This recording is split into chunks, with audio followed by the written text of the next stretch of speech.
কারোর নজর না লেগে যায়। যেভাবে খেলছে টিম ইন্ডিয়া তাতে মনে হচ্ছে আইসিসি ট্রফি মানে টি-20 ওয়ার্ল্ড কাপ আমাদের দেশেই থেকে যাওয়ার সম্ভাবনা উজ্জ্বল হচ্ছে।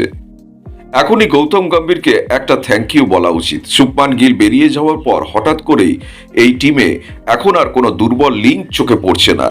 হ্যাঁ, সত্যি কথা, সঞ্জু স্যামসন দ্রুত আউট হয়েছেন ঠিকই, কিন্তু সঞ্জু থাকায় টিমের ব্যালেন্স অনেক ভালো হয়েছে। আর সেই কারণেই আমরা ফিনিশার হিসেবে রিঙ্কু সিংকে খেলাতে পেরেছি। রিঙ্কু তো এক কথায় দুর্দান্ত ফিনিশার। এজন্যই বলছি, আমার মনে হচ্ছে টি-20 ওয়ার্ল্ড কাপে ভারত ইতিহাস গড়তে চলেছে। কারণ আজ পর্যন্ত কোনো দল টি-20 ওয়ার্ল্ড কাপের টাইটেল ডিফেন্ড করতে পারেনি। বন্ধুরা, আপনারা কি মনে করেন, টিম ইন্ডিয়া কি এটা করে দেখাতে পারবে? কমেন্টে জানাবেন। চলুন ফার্স্ট টি-20 ম্যাচে আসি। টস হেরে সূর্যকুমার যাদবকে আগে ব্যাট করতে হয়। সবার নজর ছিল সঞ্জুর দিকে, কারণ প্রিন্সকে বসিয়ে তাকেই দলে নেওয়া হয়েছিল। কিন্তু সঞ্জু আজ দলকে জাস্টিস দিতে পারল না।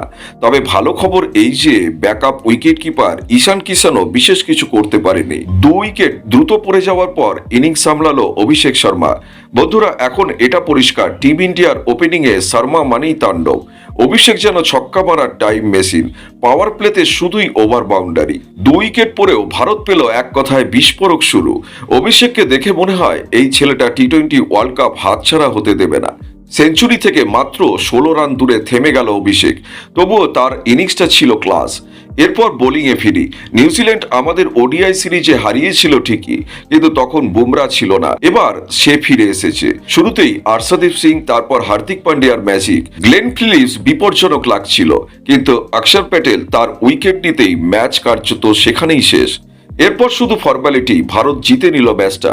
বন্ধু, এবার প্রশ্ন আপনাদের কাছে, আপনাদের মতে অভিষেক শর্মাকে কি এখনই রোহিত শর্মার সঙ্গে তুলনা করা ঠিক হবে, নাকি আরও একটু অপেক্ষা করা উচিত?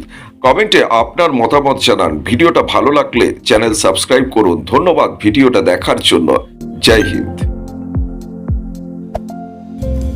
Thank you for watching this video.